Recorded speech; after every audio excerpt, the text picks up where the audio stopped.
ওয়ালাইকুম রহমতুল্লাহি ওয়া বারাকাতুহু। আজকে এসেছি পদার্থবিজ্ঞানের তৃতীয় অধ্যায় বল নিয়ে আলোচনা করব। পদার্থবিজ্ঞানের তৃতীয় অধ্যায়ের বেসিক নিয়ে আলোচনা করব। প্রথমে আমি দেখতেছি যে বেসিকে প্রথম আলোচনায় বল, অধ্যায়ের নাম যেহেতু বল, আসলে বলটা কি? বল একটা ভেক্টর রাশি যা স্থির বস্তুর উপর ক্রিয়া করে গতিশীল বা গতিশীল বস্তুর উপর ক্রিয়া করে স্থির বা গতির দিক পরিবর্তন করে। যা স্থির বস্তুর উপর ক্রিয়া করে গতিশীল বা গতিশীল বস্তুর উপর ক্রিয়া করে স্থির বা গতির দিক পরিবর্তন করে। যেমন ধরে নাও একটা ফুটবল তোমার সামনে আসতেছে, তুমি বলটাকে কিক দিয়ে এই দিকে সামনে যে কোনো দিকে দিতে পারো। তাহলে তুমি যে বল প্রয়োগ করলে ফুটবলের উপর, এর কারণে বলটা যে কোনো দিকে যেতে পারে। অথবা তুমি বলটাকে আস্তে করে ধরে নিলে, স্থির করে দিলে, এটাই বল। যা স্থির বস্তুর উপর ক্রিয়া করে গতিশীল গতিশীল বস্তুর উপর ক্রিয়া করে স্থির বা গতির দিক পরিবর্তন করে। একটা ফুটবলকে লাথি মেরে তুমি গতিশীল করে দিতে পারো। তার মানে যা স্থির বস্তুর উপর ক্রিয়া করে গতিশীল, গতিশীল বস্তুর উপর ক্রিয়া করে স্থির বা গতির দিক পরিবর্তন করে, তাই বল। বলের একক নিয়ে আমি আলোচনা করব, মাত্রা বা একক নিয়ে সেটা পরে। মাত্রা দ্বিতীয় অধ্যায়ে আলোচনা করা হয়েছে। এফ সমান এম এ, এখানে এফ, বলকে এফ দ্বারা প্রকাশ করা হয়, এটা পরে আলোচনা হবে। তারপরে দেখি জড়তা। স্যার আইজাক নিউটন তার অমর গ্রন্থ ফিলোসফিয়া ন্যাচারালি ম্যাথমেটিকা প্রিন্সিপিয়া ম্যাথমেটিকাতে বস্তুর বল, গতি আর জড়তার মধ্যে সম্পর্ক স্থাপন করে, বল, গতি এবং জড়তার মধ্যে সম্পর্ক স্থাপন করে তিনটা সূত্র আবিষ্কার করে, যা নিউটনের গতি বিষয়ক সূত্র নামে পরিচিত। এই তিনটা সূত্র সম্পর্কই হলো বল আর জড়তা। তাহলে প্রথম সূত্র কাকে বল? প্রথম সূত্র হলো বাহ্যিক কোনো বল প্রয়োগ না করলে স্থির বস্তু চিরকাল স্থির আর গতিশীল বস্তু সুষম দ্রুতিতে সরল পথে চলতে থাকে। তাহলে এখানে জড়তার একটু সন্ধান পাচ্ছি কিভাবে। জড়তা কাকে বলে? কোন বস্তু যে অবস্থায় আছে চিরকাল সেই অবস্থায় থাকতে চাওয়ার যে প্রবণতা, সেটাই জড়তা। জড়তা দুই ধরনের। জড়তার প্রকারভেদ: এক নাম্বার গতি জড়তা, দুই নাম্বার স্থিতি জড়তা। তাহলে গতি জড়তা কি? কোন বস্তু, গতিশীল বস্তু চিরকাল গতিশীল থাকার প্রবণতায় গতি জড়তা। স্থিতি জড়তা, স্থির বস্তু চিরকাল স্থির থাকার প্রবণতায় হলো স্থিতি জড়তা। তাহলে চলন্ত বাস ব্রেক চাপলে যাত্রীরা সামনের দিকে হেলে পড়েন কেন? এটা গতি জড়তার কারণে। কারণ বাসের সাপেক্ষে আমার নিচের অংশটা বাসের সাপেক্ষে গতিশীল, কিন্তু বাস থেমে যাওয়ার সঙ্গে সঙ্গে নিচেরটা থেমে গেছে বাসের সঙ্গে, কিন্তু উপরের অংশ গতিশীল থাকায় গতি জড়তার কারণে আমরা হেলে পড়ি। অনুরূপভাবে স্থির বাস হঠাৎ চলতে শুরু করলে যাত্রীরা পেছনের দিকে হেলে পড়ে, কারণ বাস সহ আমি প্রথমে স্থির, যখন বাসটা চলতে শুরু করছে তখন আমার নিচের অংশ প্লাস বাস গতিশীল হয়েছে, কিন্তু উপরের অংশ স্থির থাকার কারণে পেছনের দিকে আমি হেলে যাই। জড়তার পরিমাপক ভর। কেন? এখানে 2 কেজি ভরের একটা বস্তু, এখানে 5 কেজি ভরের একটা বস্তু। এই বস্তুকে যে বলে আমি গতিশীল করতে পারবো, এই বস্তুকে যে বলে গতিশীল করতে পারবো, দুটো সমান নয়। বস্তুর ভর যত বেশি হবে জড়তা তত বেশি হবে। ভর যত বেশি জড়তা তত বেশি। একে যে পরিমাণ বল প্রয়োগ করে গতিশীল করতে পারবো, একে তার চেয়ে বেশি পরিমাণ। কেন? ওজনে ভর বেশি, ভর বেশি হওয়ার কারণে আবার আরো বেশি বল প্রয়োগ করতে হবে, মানে জড়তার পরিমাণটা আরো বেশি হবে। তাহলে নিউটনের গতির প্রথম সূত্র থেকে বল আর জড়তার ধারণা পেলাম। বাহ্যিক কোনো বল প্রয়োগ না করলে, মানে বাহ্যিক কোনো বল প্রয়োগ না করলে স্থির বস্তু চিরকাল, বাহ্যিক কোনো বল প্রয়োগ না করলে বাহ্যিক কোনো বল প্রয়োগ না করলে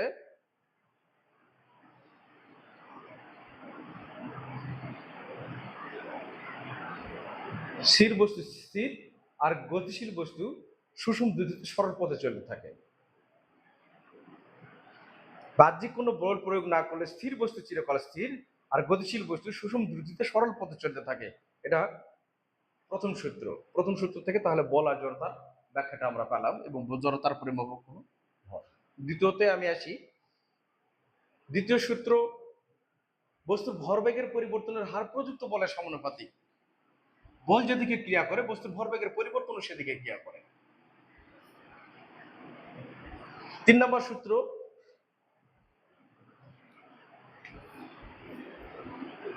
প্রত্যেক ক্রিয়ারই সমান আর বিপরীত প্রতিক্রিয়া আছে। প্রতিক্রিয়ারই সমান আর বিপরীত প্রতিক্রিয়া আছে। প্রথম সূত্রের ব্যাখ্যা হয়ে গেল বল আর জড়তা। দ্বিতীয় এবং তৃতীয় সূত্র থেকে আমি এই দুইটা সূত্র ব্যাখ্যা করব, যেহেতু সিলেবাসে পরে আছে, পরে আলোচনা করতেছি। এখন বলের প্রকৃতি, মৌলিক বলের প্রকৃতি। মৌলিক বল মৌলিক রাশি, যে সকল রাশি অন্য রাশির উপর নির্ভরশীল নয়, স্বাধীন আর নিরপেক্ষ, বা অন্য রাশি, মৌলিক রাশি থেকে অন্য রাশি নির্ণয় করা যায়, সেরকম বল। এই বল থেকে আরো বিভিন্ন প্রকার বলে পরিবর্তনের মাধ্যমে বিভিন্ন প্রকার বল পাই। তাহলে মৌলিক বলের সঙ্গে এখানে দেওয়া নাই। মৌলিক বলটার প্রকারভেদ, মৌলিক বল হলো 4 প্রকার। মৌলিক বল 4 প্রকার। এখানে একটু বেসিক বিষয় একটু বই পড়ে নিতে হবে, সেটা আমি এখানে উঠাই দিচ্ছি। যে এর পাল্লা, আপেক্ষিক তীব্রতা, পাল্লা এবং আপেক্ষিক তীব্রতার পরিমাণটা দেওয়া আছে।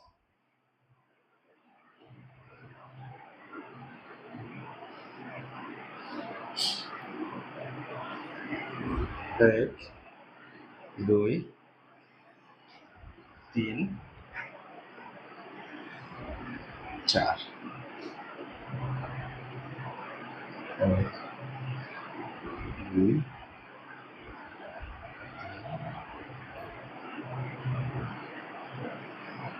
চার। এটা যদি বলি আমি পাল্লা অনুযায়ী যদি সাজাই, আমি পাল্লা, বলের পাল্লা, সবল নিউক্লিয় বল, নিউক্লিয় বল এর পাল্লা সবচেয়ে বেশি। তারপরে তড়িৎ চুম্বকীয় বল, তারপরে দুর্বল নিউক্লিয় বল, মহাকর্ষণ। আমি এখানে সক্রিয়তার ক্রম অনুযায়ী সাজাইছি, পাল্লা অনুযায়ী। সবল নিউক্লিয় বল, সবল নিউক্লিয় বল সবচেয়ে শক্তিশালী, তারপর তড়িৎ চুম্বকীয় বল, তারপরে দুর্বল নিউক্লিয় বল, তারপর মহাকর্ষণ। আচ্ছা, এটা বল, পাল্লা, পাল্লা। এখানে এর মানটা আসবে 10 পাওয়ার -5।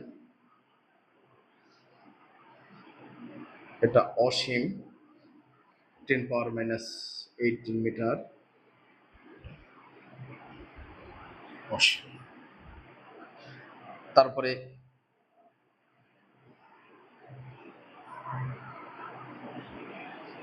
আপেক্ষিক তীব্রতা কত? 10 পাওয়ার 41, 10 পাওয়ার 36, 10 পাওয়ার 31।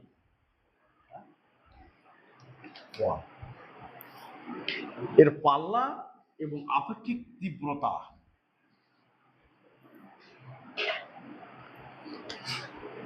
আপেক্ষিক তীব্রতা এই দুটা জিনিস এর পরীক্ষায় বেশি আসে।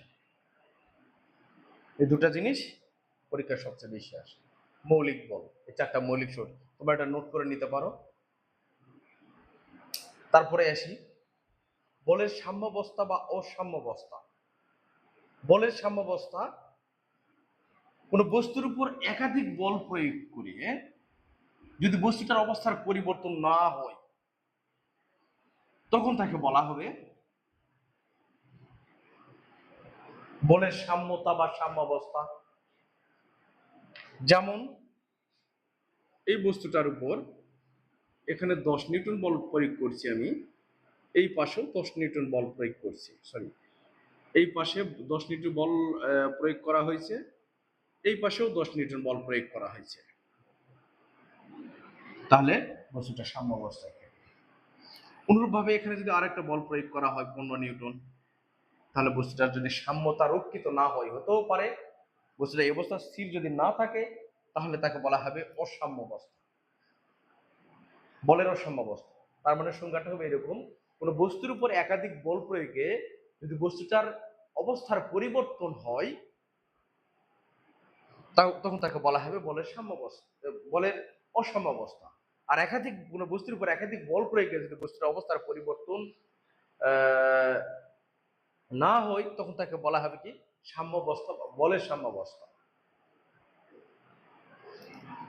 আচ্ছা, তারপরে আসি ভরবেগের ভরবেগ ও সংরক্ষণশীলতার নীতি। আচ্ছা, এখানে আরেকটু কথা বলে নেই আমি, যে চারটা মৌলিক বল সম্পর্কে আলোচনা করা হলো, ওখানে অস্পর্শ বল, তড়িৎ চুম্বকীয় বল প্লাস অস্পর্শ বল মহাকর্ষ, এই দুটা অস্পর্শ বল, এই দুটা বল স্পর্শ করতে হয় না। অস্পর্শ বল দুটা বস্তুর মধ্যে যদি স্পর্শ না করে যদি আকর্ষণ করে, তাকে ওই অস্পর্শ বল। দুটা চুম্বক পাশাপাশি নিয়ে আসলাম, আকর্ষণ করলো পরস্পরকে, স্পর্শ করতে হলো না, তখন তাকে বলা হবে অস্পর্শ বল। আর তড়িৎ চুম্বকীয় বল এবং দুর্বল নিউক্লিয় বল, এই দুটা বল থেকে ইলেকট্রোফিল্ড তৈরি করা হয়েছে। ইলেকট্রোফিল্ড যেটা পদার্থবিজ্ঞানের তত্ত্বীয় একটা বিষয়, গুরুত্বপূর্ণ এবং তত্ত্বীয় বিষয়, নৈবতিকে অনেকবার আসছে এই প্রশ্নটা। আর অস্পর্শ স্পর্শ বল, স্পর্শকে স্পর্শ করে, যেমন ঘর্ষণ বল একটা স্পর্শ বল। আচ্ছা, ভরবেগের সংরক্ষণশীলতা। ভরবেগের সংরক্ষণশীলতা নিউটনের গতির তৃতীয় সূত্র থেকে আসবে।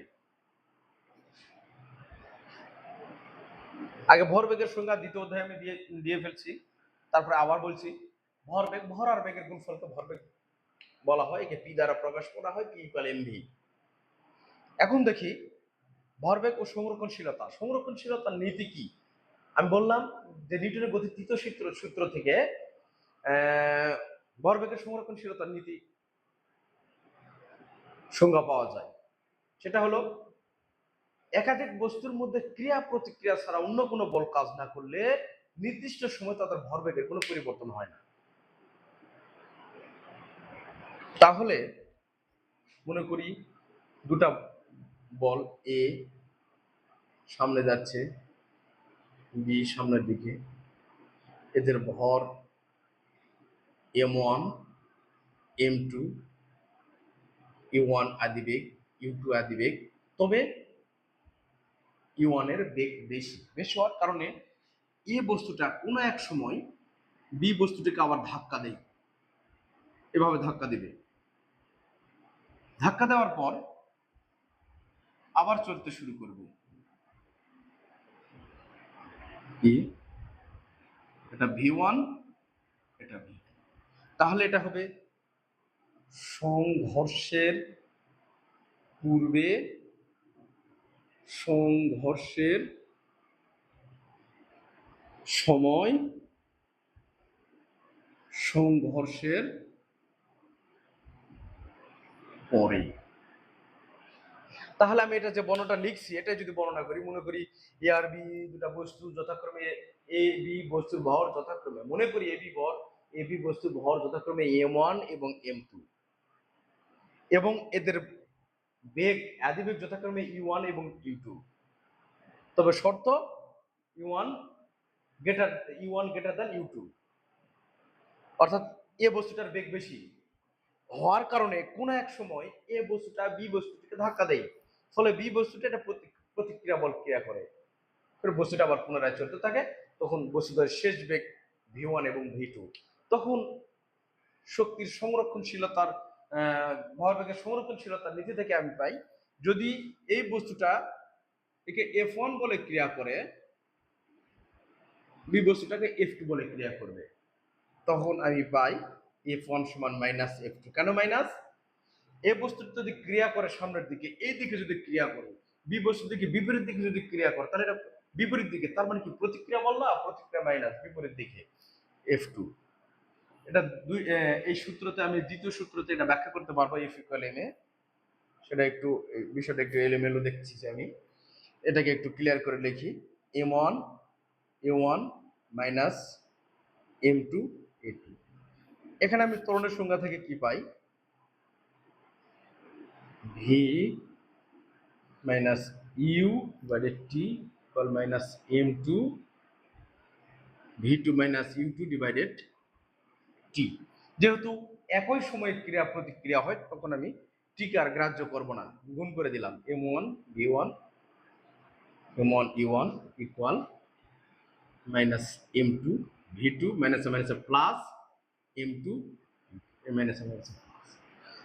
অতএব m1 v1 এটাকে এই পারে নিয়ে আসলাম, m2 v2 এটাকে ওই পারে নিয়ে গেলাম, m1 v1 plus m2 v2।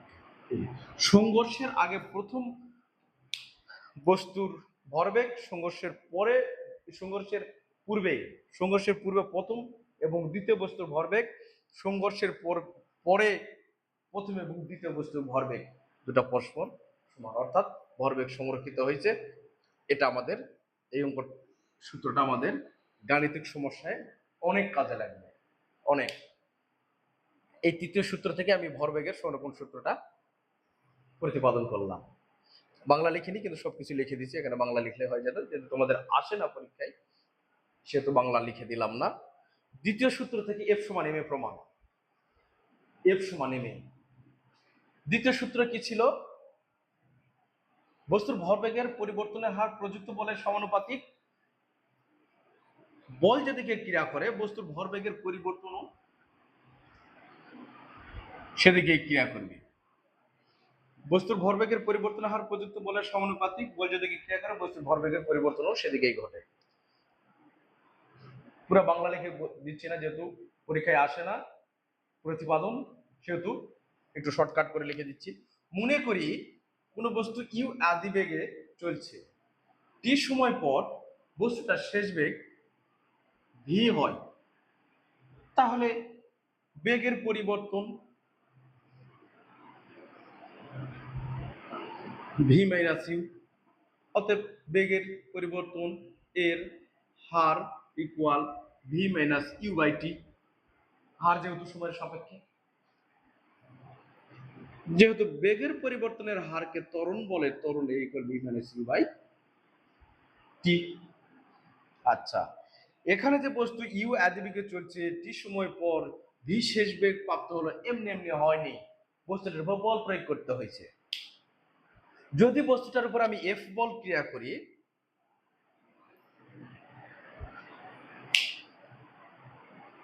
প্রযুক্ত বলের মান হবে ভরবেগের সমানুপাতিক।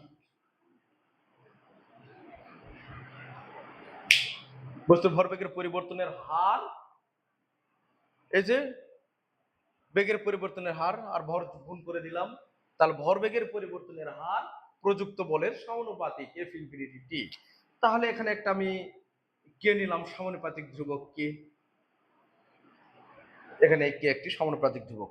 তাহলে এফ ইকুয়াল 1 নিউটন, কোন বস্তুর ভর যদি 1 কেজি এবং ত্বরণ 1 মিটার পার সেকেন্ড স্কয়ার হয়, তখন আমি কি লিখতে পারি? K equal 1। কেন 1? কে 1 1, তার মানে এফ ইকুয়াল 1। তাহলে এফ ইকুয়াল যদি 1 হয়, তখন আমি লিখতে পারি F equal 1 into M A. অতএব এফ ইকুয়াল এম এ। তার মানে আমার প্রমাণ হয়ে গেছে এখানে। তবে এখানে আমি একটা সংজ্ঞা পাইছি, 1 নিউটনের সংজ্ঞা। 1 নিউটন সংজ্ঞাটা কিরকম দাঁড়াবে? যে পরিমাণ বল 1 কেজি ভরের কোনো বস্তুর উপর ক্রিয়া করে 1 মিটার পার সেকেন্ড স্কয়ার ত্বরণ সৃষ্টি করে, তখন তাকে বলা হবে 1 নিউটন। সংজ্ঞাটা গুরুত্বপূর্ণ। ক নম্বরের জন্য, যে পরিমাণ বল 1 কেজি ভরের কোনো বস্তুর উপর ক্রিয়া করে 1 মিটার পার সেকেন্ড স্কয়ার ত্বরণ সৃষ্টি করে, তখন তাকে বলা হবে 1 নিউটন। তাহলে আমার দ্বিতীয় সূত্র মোটামুটি প্রতিপাদন করা শেষ। এখন দেখি মহাকর্ষ। মহাকর্ষ, মহাবিশ্বের দুটো বস্তুর মধ্যে যে আকর্ষণ বল, সেটা হলো মহাকর্ষ বল, গ্রাভিটেশন।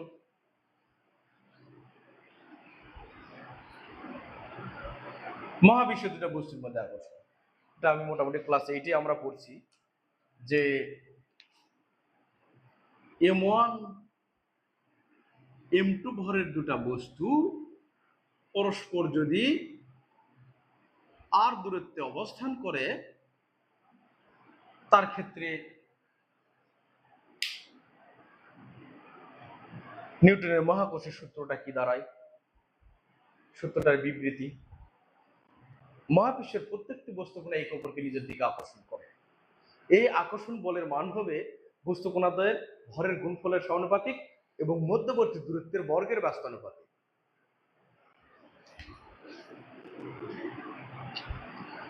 তাহলে আকর্ষণ বলের মান হবে বস্তুকণাদ্বয়ের ভরের গুণফলের সমানুপাতিক, এফ সমানুপাতিক M1 M2, ভরবেগের সমানুপাতিক, মধ্যবর্তী দূরত্বের বর্গের ব্যস্তানুপাতিক, এফ ইনফিনিটি 1/r²।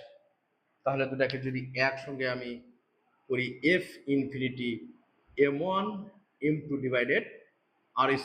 অতএব এফ ইকুয়াল, এখানে একটা সমানুপাতিক ধ্রুবক চিহ্ন আসবে আমাদের, এখানে কি জি, M1 M2 ডিভাইডেড r²। তাহলে এখানে একটি জি সমানুপাতিক ধ্রুবক, একে সার্বজনীন মহাকর্ষীয় ধ্রুবক বলা হয়। এর মান জি ইকুয়াল 6.673 গুণন 10⁻11 newton metre square per kg square. এটা নিউটনের মহাকর্ষীয় সূত্র মহাকর্ষের ক্ষেত্রে। এখন এই সূত্রকে আমি অভিকর্ষের ক্ষেত্রে যদি নিয়ে আসি, তাহলে মহাকর্ষ কি? মহাবিশ্বের দুটো বস্তুর মধ্যে যে আকর্ষণ, তাকে মহাকর্ষ বলে, মহাকর্ষ বল বলে। আর পৃথিবী এবং পৃথিবী পৃষ্ঠ কোনো বস্তুর মধ্যে যে আকর্ষণ বল, তখন তাকে বলা হবে অভিকর্ষ। তখন আমি বিবেচনা করলাম যে এই বস্তুটা পৃথিবী, আর এই বস্তুটা পৃথিবীর মধ্যে অবস্থিত। আমি, আমার ভর এম, যেহেতু পৃথিবীর ব্যাসার্ধ অনেক বড়, এই জন্য বড় অক্ষরে আর ধরলাম। আচ্ছা, সূত্রটা ছিল কি? আকর্ষণ বলের মান হবে ভরের গুণফলের সমানুপাতিক, মধ্যবর্তী দূরত্বের বর্গের ব্যস্তানুপাতিক। এর সাথে সামঞ্জস্য রেখে এটা প্রতিপাদন করলাম। এটা পৃথিবী এবং কোন বস্তুর মধ্যে যে আকর্ষণ। তাহলে এখান থেকে কি করা যায়? অভিকর্ষ ত্বরণ নির্ণয় করা যায়। আমি দ্বিতীয় সূত্র থেকে কি প্রমাণ করলাম? এফ ইকুয়াল এম এ। তাহলে অভিকর্ষের ক্ষেত্রে F equal MG. F equal যদি এমজি হয়, তাহলে এফ এফ যদি সমান হয়, তাহলে কি করতে পারি? MG equal G M M divided R square, M M কাটা। অতএব G equal G M by R square. এটা হলো পৃথিবী পৃষ্ঠে কোন বস্তুর অভিকর্ষ ত্বরণ নির্ণয়ের সূত্র। এখন এই অভিকর্ষ ত্বরণ বিষুবীয় অঞ্চলে, মেরু অঞ্চলে, ক্রান্তীয় অঞ্চলে আমরা বের করতে পারি। তবে পৃথিবীর একটা নির্দিষ্ট ভর এবং ব্যাসার্ধ আছে। তাহলে ভরটা কি? 5.98 গুণন 10^24 কেজি। আর ব্যাসার্ধ এটা আমাদের কনস্ট্যান্ট মান, এটা মুখস্থ রাখতে হবে, 6.37 ইন্টু 10^6 মিটার। তাহলে এখান থেকে আমি মান বসাই, কারণ জি এর মানটা আমি জানি, 6.673 গুণ 10 inverse 11 newton metre per kg square. এখানে মানটা বসায় আমি জি এর মান বের করতে পারি। জি ইকুয়াল 9.83 বের হবে আর কি। এটা যদি আমি বের করি 9.8 মিটার পার সেকেন্ড স্কয়ার। তাহলে পৃথিবী পৃষ্ঠে কোনো বস্তুর অভিকর্ষ ত্বরণের মান এত। এটা আমি অনেক আগে থেকেই ক্লাস 8 থেকে আমরা জানি। তারপরে আসি যে পৃথিবী পৃষ্ঠ যে হয়েছে, এবার পৃথিবী পৃষ্ঠ থেকে উচ্চতর কোন স্থানে, পৃথিবী পৃষ্ঠতল থেকে নিম্নতর কোন স্থানে যদি অভিকর্ষ ত্বরণের মান আমি বের করতে যাই, তখন তার সূত্র কি আসবে? এই সূত্র থেকে আমি দেখি, সে ধরে নিলাম এটা পৃথিবী, পৃথিবী পৃষ্ঠ থেকে উচ্চতর কোন জায়গায় এটার ব্যাসার্ধ হলো ছোট স্মল লেটারে আর, আর পৃথিবীর ব্যাসার্ধ ক্যাপিটাল আর। তখন যেহেতু পৃথিবীর পৃষ্ঠে এটা, পৃথিবী পৃষ্ঠ থেকে উচ্চতর কোন স্থানে, জি এম এম ডিভাইডেড আর প্লাস এইচ হোল স্কয়ার। পৃথিবী পৃষ্ঠ থেকে উচ্চতর কোন স্থানে। এবার পৃথিবী পৃষ্ঠ থেকে নিম্নতর কোন স্থানে যদি বের করি আমি, তাহলে এইটুকু মান ধরে নিলাম আর প্রাইম। তাহলে F equal G M M divided R minus R whole square. কোনো কঠিন বিষয় না, যেহেতু ভিতরে অভ্যন্তরে মাইনাস, সরি এটা জি থেকে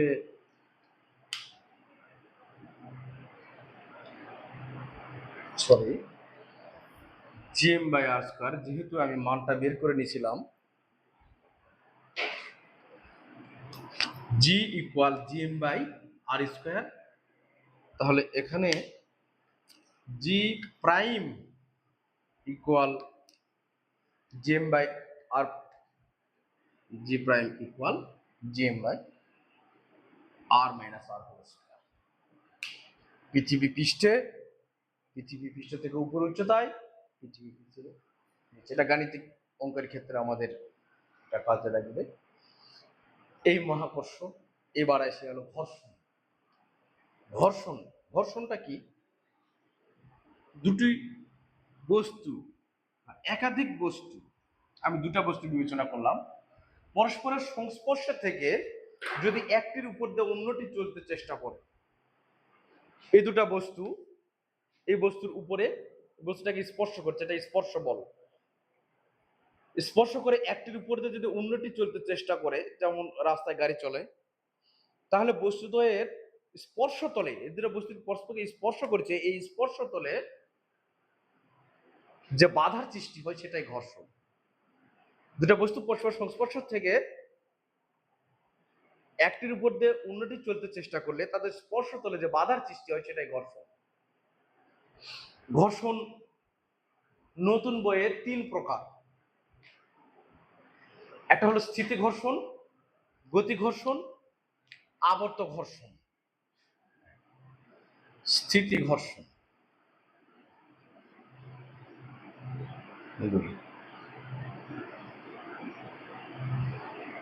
গতি ঘর্ষণ,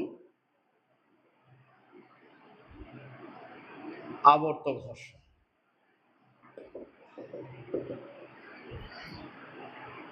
আচ্ছা, ঘর্ষণ বল কাকে বলে? সংজ্ঞা মোটামুটি একই রকম। দুটা বস্তু পরস্পরের সংস্পর্শ থেকে একটির উপর দিয়ে অন্যটি চলতে চেষ্টা করলে বস্তুদের স্পর্শতলে যে বাধার সৃষ্টি হয় তাকে ঘর্ষণ বল বলে। স্পর্শতলে যে বলের সৃষ্টি হয়, বস্তুদের স্পর্শতলে যে বলের সৃষ্টি হয় সেটা হলো ঘর্ষণ বল। তাহলে ঘর্ষণ এবং ঘর্ষণ বলের সংজ্ঞা জানলাম। এখন স্থিতি ঘর্ষণ। স্থিতি ঘর্ষণ দুটি বস্তুর দুটি যদি স্থির থাকে, এই বস্তুটা এখানে স্থির আছে, এটা হলো স্থিতি ঘর্ষণ। গতি ঘর্ষণ দুটি বস্তু পরস্পরের সংস্পর্শ থেকে একটির সাপেক্ষে অন্যটি চলতে চেষ্টা করলে, মানে একটা স্থির আর একটা গতিশীল, এর উপরে যদি চলতে চেষ্টা করে তখন তাকে বলা হবে গতি ঘর্ষণ। আবর্ত ঘর্ষণ গাড়ির চাকার গতি, সাইকেলের চাকার গতি, এটা আবর্ত ঘর্ষণ, মানে আবর্তন করবে, ঘর্ষণটাকে বলা হবে আবর্ত ঘর্ষণ। স্থিতি ঘর্ষণ বল F S equal mu S W অথবা বা মিউ এস এন। এটা হলো ওয়েট, এটা নেট ওজন, ওটাও ওজন, দুটাই ওজন। Mu S W equal MG বা মিউ এস এন, সেটা equal mu S MG, N equal MG. তাহলে স্থিতি ঘর্ষণ বল। এখানে অনুরূপভাবে এফ কে ইকুয়াল মিউ কে ডব্লু বা এন, মিউ কে ডব্লু ইকুয়াল এমজি।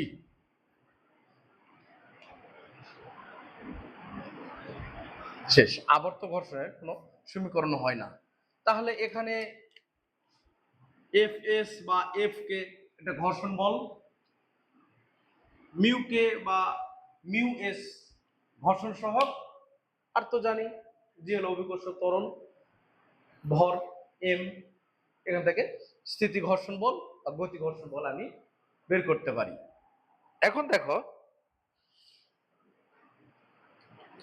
ঘর্ষণ বাড়ানো আর কমানো যায় কিভাবে, অর্থাৎ ঘর্ষণের সুবিধা আর অসুবিধা।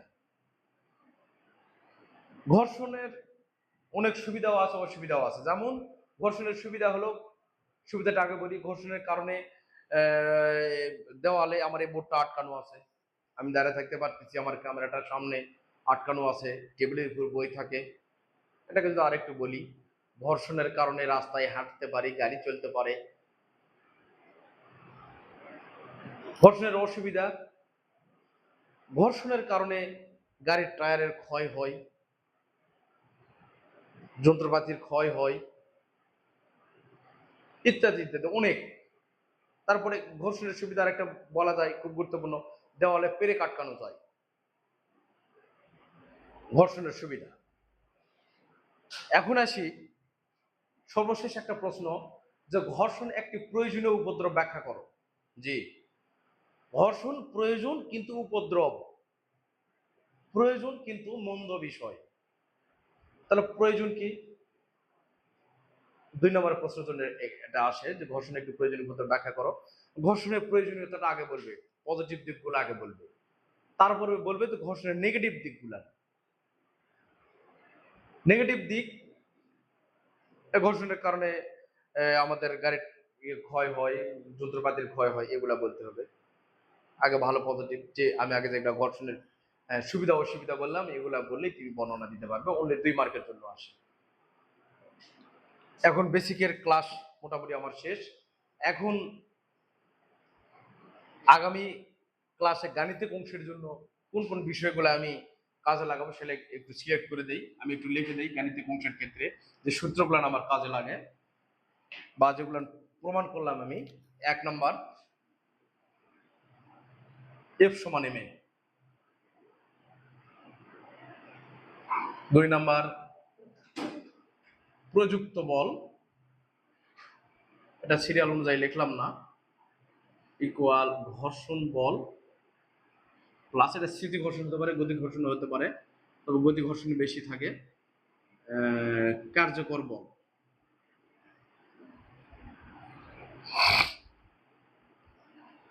এখন প্রযুক্ত বল মানে আমি কি পরিমাণ বল প্রয়োগ করছি।